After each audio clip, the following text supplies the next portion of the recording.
Hello student, Katiyar education में आपका स्वागत है। आज मैं निर्मला कटियार क्लास 9th से गद्य खंड का पार्ट 3 लेखक श्यामा चरण दुबे द्वारा लिखित निबंध उपभोक्तावाद की संस्कृति पढ़ाऊंगी। सबसे पहले हम लेखक के बारे में जान लेते हैं। प्रसिद्ध समाज विज्ञानी श्यामा चरण दुबे का जन्म सन 1922 ईस्वी में मध्य प्रदेश के बुंदेलखंड में हुआ था। इन्होंने नागपुर विश्वविद्यालय से मानव विज्ञान में पीएचडी की उपाधि प्राप्त की थी। दुबे जी ने भारत के अनेक विश्वविद्यालयों में अध्यापन कार्य किया और अनेक संस्थापनों के महत्वपूर्ण पदों की शोभा बढ़ाई। देश के सर्वश्रेष्ठ समाज विज्ञानियों में इनकी गणना होती है। इनका देहांत सन 1996 में हो गया। इनकी रचनाएं हैं मानव और संस्कृति, परंपरा और इतिहास बोध, संस्कृति तथा शिक्षा, समाज और भविष्य, भारतीय ग्राम संक्रमण की पीड़ा, विकास का समाजशास्त्र, समय और संस्कृति। प्रोफेसर दुबे ने विभिन्न विश्वविद्यालयों में अध्यापन का कार्य भी किया था। अब हम पाठ के बारे में जान लेते हैं। उपभोक्तावाद की संस्कृति निबंध बाजार की गिरफ्त में आ रहे समाज की वास्तविकता को प्रस्तुत करता है। लेखक का मानना है कि हम विज्ञापन की चमक धमक के कारण वस्तुओं के पीछे भाग रहे हैं। हमारी निगाह गुणवत्ता पर नहीं है।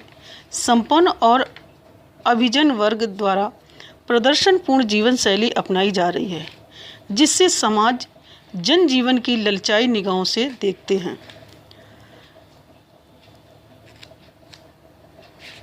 यह सभ्यता के विकास की चिंताजनक बात है जिसे उपभोक्तावाद ने परोसा है।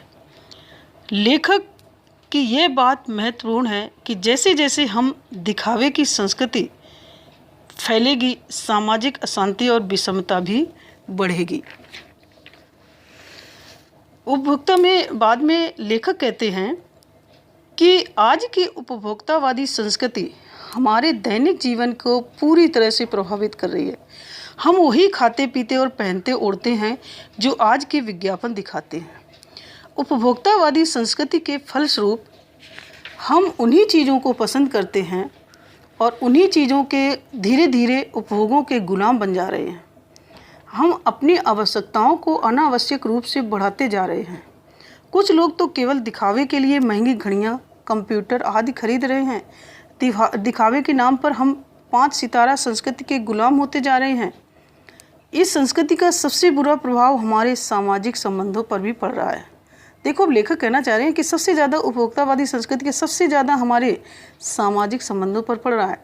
हमारे सामाजिक संबंध घटते जा रहे हैं। मन में परेशानी और आक्रोश बढ़ रहे हैं। विकास का लक्ष्य दूर होता जा रहा है। हम जीवन के विशाल उद्देश्य से भटक रहे हैं। सारी मर्यादाएं और नैतिकताएं नष्ट हो रही हैं।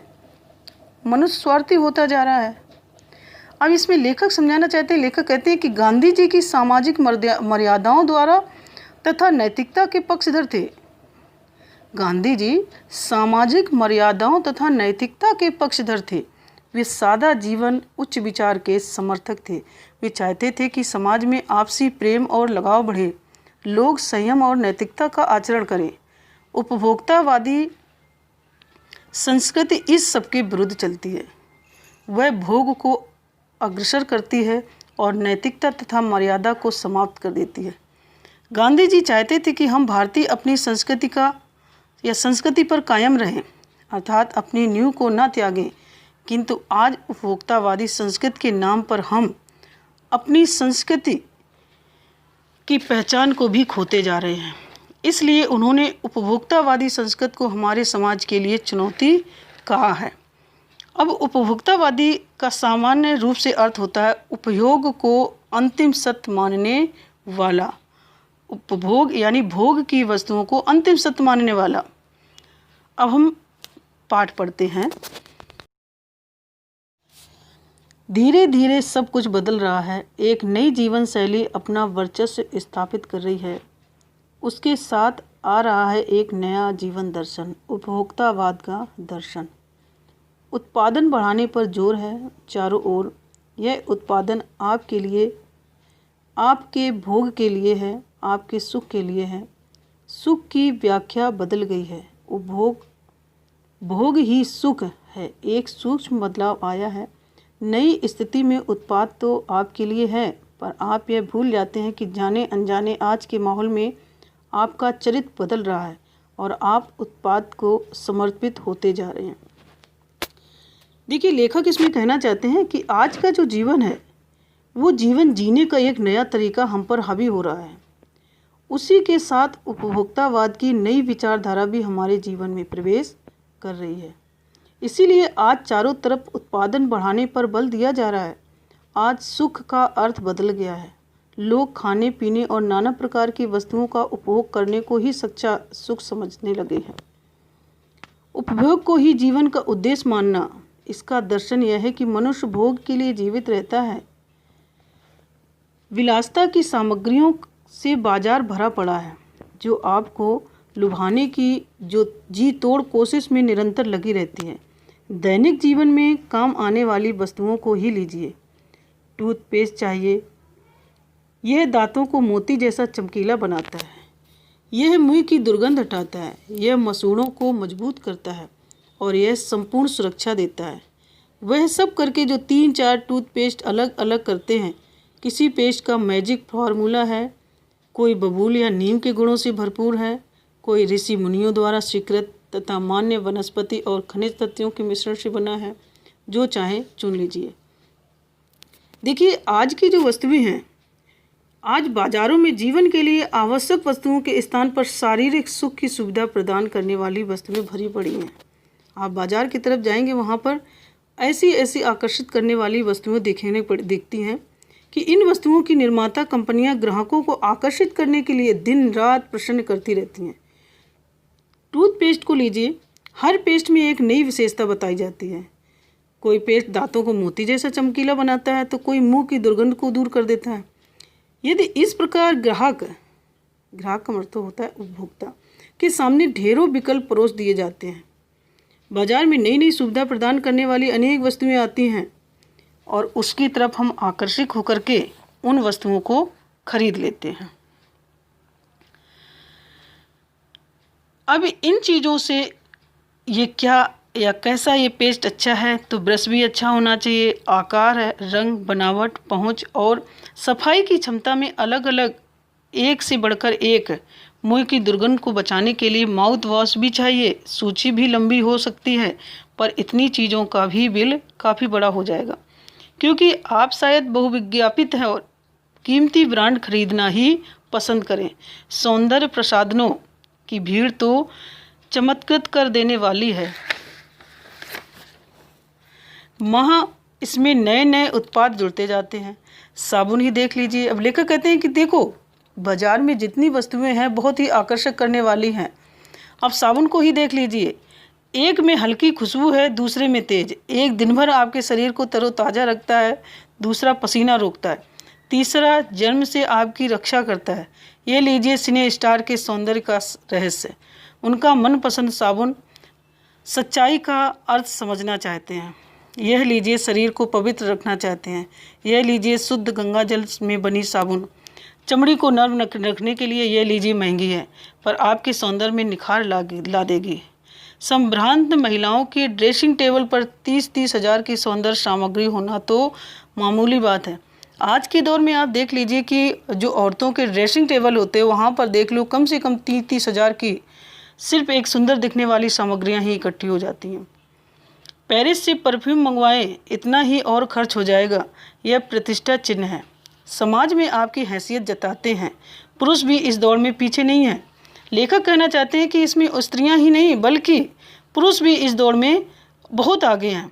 पहले उनका काम साबुन और तेल से चल जाता था, पर अब आफ्टर शेव और कोलोन बाद में आए। अब तो इस सूची में दर्जन 2 दर्जन चीज़ें और जुड़ गई हैं। छोड़िए इन सामग्रियों को, वस्त्र और परिधान की दुनिया में आइए। जगह जगह बुटीक खुल गए हैं। नए नए डिजाइन के परिधान बाजार में आ गए हैं। ये ट्रेंडी है और महंगे भी। पिछले वर्ष के फैशन में इस वर्ष शर्म की बात है, घड़ी पहले समय दिखाती थी। लेखक कहते हैं कि समय एक समय था जब घड़ी हम सिर्फ एक टाइम देखने के लिए पहना करते थे, लेकिन आज हमारे लिए ये फैशन के बीच में आ गई है। उससे यदि यही काम लेना हो तो 400-500 में मिल जाएगी। हैसियत जताने के लिए आप 50-60 हज़ार से लाख 1.5 लाख की घड़ी भी ले सकते हैं। संगीत की समझ हो या नहीं, कीमती म्यूजिक सिस्टम ज़रूरी है, कोई बात नहीं। यदि आप उसे ठीक तरह चला भी ना सकें, कंप्यूटर काम के लिए तो खरीद ही जाते हैं। महज दिखावे के लिए उन्हें खरीदने वालों की संख्या भी कम नहीं है। लेखक कहते हैं कि जो चीज़ की हमें ज़रूरत है वो तो ज़रूरत के लिए हम खरीदेंगे, जिसकी ज़रूरत नहीं भी है उसके लिए भी हम सिर्फ एक दिखावे के लिए ही उन वस्तुओं को खरीद लेते हैं। खाने के लिए 5 सितारा होटल है, वहाँ तो अब विवाह भी होने लगे। बीमार पड़ने पर 5 सितारा अस्पतालों में आइए। सुख सुविधाओं और अच्छे इलाज के अतिरिक्त यह अनुभव काफ़ी समय तक चर्चा का विषय भी रहेगा। लेखक कहते हैं कि इन सब वस्तुओं के लिए अब देखिए, पढ़ाई के लिए ही देख लो।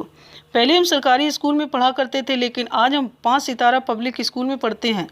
शीघ्र ही ये शायद कॉलेज और यूनिवर्सिटी भी बन जाएं। भारत में तो यह स्थिति अभी नहीं आई, पर अमेरिका और यूरोप के कुछ देशों में आप मरने के पहले ही अपने अंतिम संस्कार और अनंत विश्राम का प्रबंध भी कर सकते हैं। एक कीमत पर आपकी कब्र के आसपास सदा हरी घास होगी, मन चाहे फूल होंगे, चाहे तो वहाँ फव्वारे होंगे और मंद ध्वनि में निरंतर संगीत भी। कल भारत में यह भी संभव हो सकता है। अमेरिका में आज जो हो रहा है, कल वह भारत में भी आ सकता है। प्रतिष्ठा के अनेक रूप होते हैं, चाहे वे हास्यास्पद हो। यह एक छोटी सी झलक उपभोक्तावादी समाज की है। यह विशिष्ट जन का समाज भी, सामान्य जन भी इसे ललचाई निगाहों से देखते हैं। उनकी दृष्टि में एक विज्ञापन भी की भाषा में यही एक राइट चॉइस वे भी है। अब विषय के गंभीर पक्ष की ओर आएं। इस उपभोक्ता संस्कृति का विकास भारत में क्यों हो रहा है? सामंती संस्कृति के तत्व भारत में पहले भी रहे हैं। उपभोक्तावाद इस संस्कृति से जुड़ा है। आज सामंत बदल गए हैं, सामंती संस्कृति का मुहावरा बदल गया है। लेखक कहना चाहते हैं कि भारत में पहले से सामंतों की परंपरा रही है, लेकिन विलासतापूर्ण जीवन बिताते थे। आज के परिवेश में सामंतों के रूप में नाम बदल गए हैं, किंतु उनका भोगवादी आचरण जैसा का तैसा बना हुआ है। हम संस्कृति अस्मिता की बात कितनी ही करें, परंपराओं का अवमूलन दास्ता स्वीकार कर लें। पश्चिम संस्कृति उपनिवेश बन रहे हैं। हमारी नई संस्कृति अनुकरण की संस्कृति है। हम आधुनिकता के झूठे प्रतिमान अपनाते जा रहे हैं।